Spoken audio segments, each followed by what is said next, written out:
Perkenalkan, nama saya Jessica Isyalina dengan NIM 221011000047. Saat ini saya akan memaparkan tugas saya dengan mata kuliah energi dan lingkungan. Berikanlah satu contoh dari energi yang Anda ketahui. Jelaskanlah energi tersebut merupakan energi apa? Untuk apa manusia membutuhkan energi? Terbarukan atau tidak terbarukan, jelaskan. Pertanyaan tadi dikatakan bahwa berikanlah satu contoh energi yang Anda ketahui. Nah, satu contoh yang saya ketahui yaitu energi bahan bakar fosil, di mana saya mengambil minyak bumi sebagai energi yang akan saya bahas. Energi tersebut merupakan energi apa? Nah, energi ini merupakan bentuk energi kimia yang disimpan dalam minyak bumi yang telah terbentuk dari jutaan tahun dari sisa organisme laut dan tanaman yang telah membusuk. Nah, pertanyaan selanjutnya, untuk apa manusia membutuhkan energi? Membutuhkan energi ini untuk berbagai keperluan, di antaranya sebagai bahan bakar, di mana hasil dari minyak bumi ini menjadi bahan bakar residu seperti bensin, solar. Yang kedua yaitu sebagai gas cair, di mana gas LPG yang kita gunakan di dapur merupakan yang diolah dengan proses penyulingan dan pemurnian khusus membentuk gas LPG. Yang ketiga itu sebagai pembangkit listrik. Selain yang ketiga tadi, ada pula beberapa penggunaan dari energi minyak bumi, yaitu sebagai bahan dapur, sebagai industri kimia, dan penggunaan lain-lainnya. Nah, energi ini merupakan energi yang tidak terbarukan karena pembentukan minyak bumi berasal dari sisa-sisa tumbuhan dan hewan yang tertimbun selama jutaan tahun. Hal inilah yang membuat minyak bumi tidak dapat diperbarui, sulit didapatkan, dan membutuhkan waktu yang sangat lama untuk dihasilkan. Berdasarkan hal tersebut, persediaan minyak bumi menjadi terbatas dan suatu saat akan habis.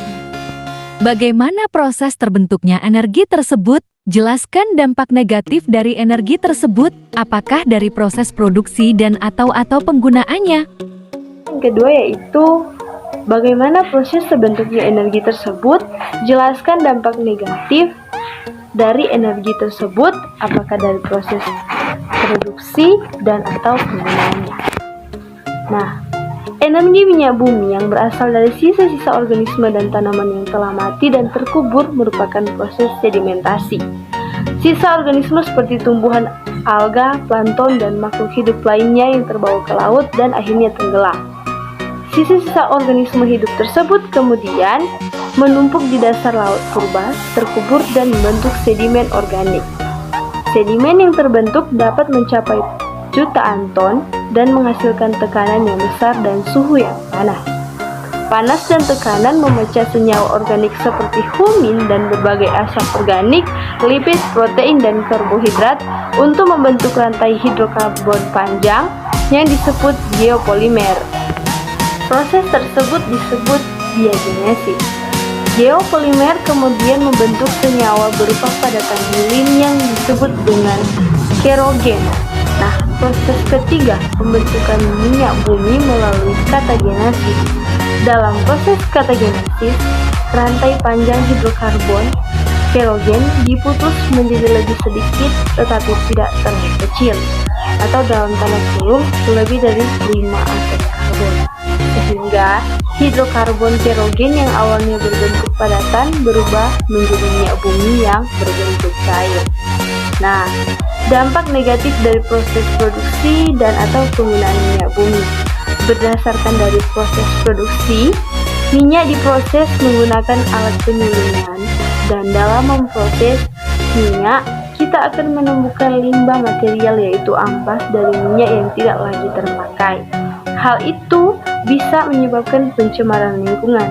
Pencemaran lingkungan inilah yang mengakibatkan kerusakan alam di sekitar kita.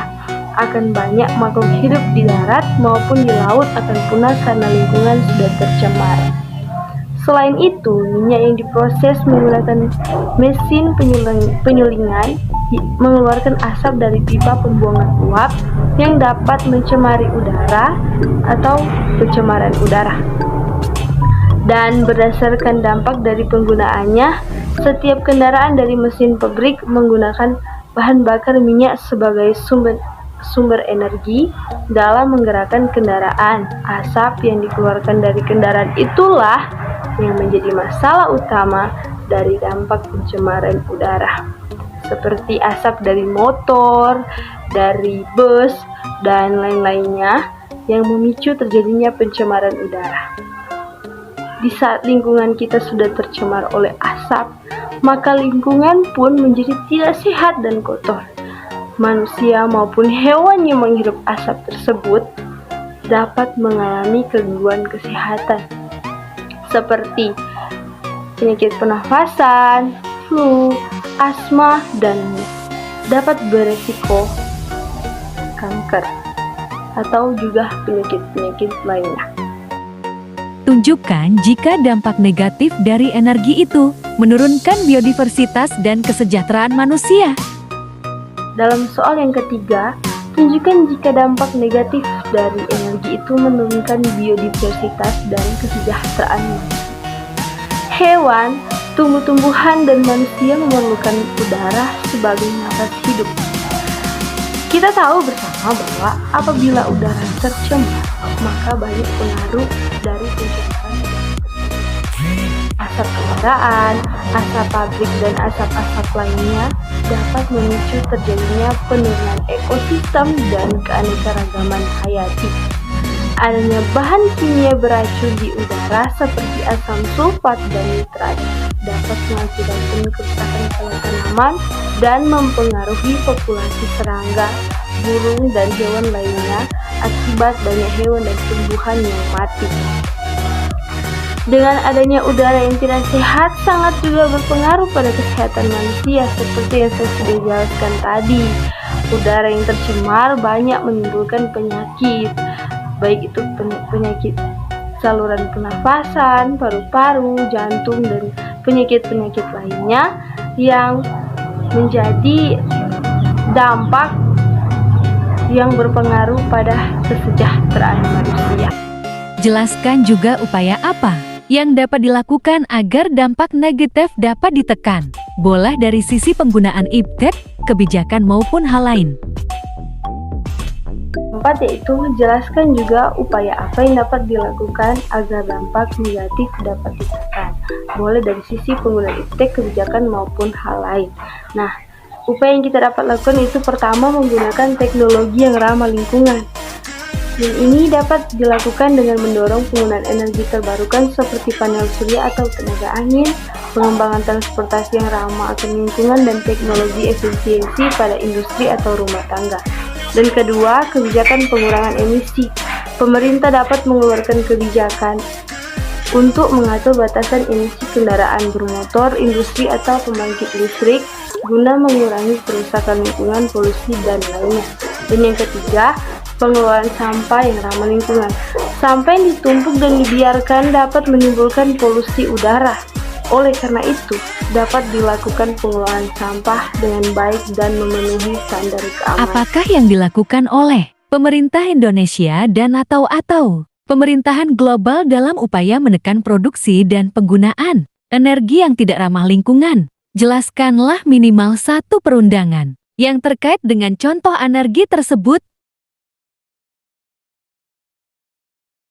Dalam hal upaya menekan produksi dan penggunaan energi yang tidak ramah lingkungan, pemerintah Indonesia dan pemerintah global telah melaksanakan program maupun kebijakan yang bertujuan untuk mempromosikan energi bersih.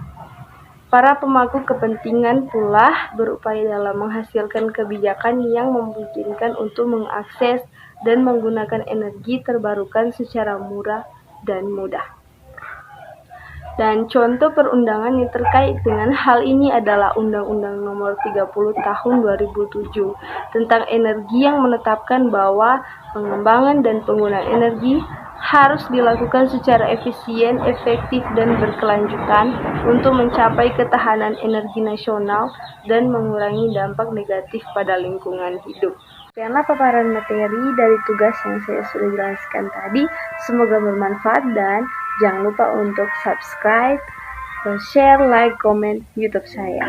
Dadah!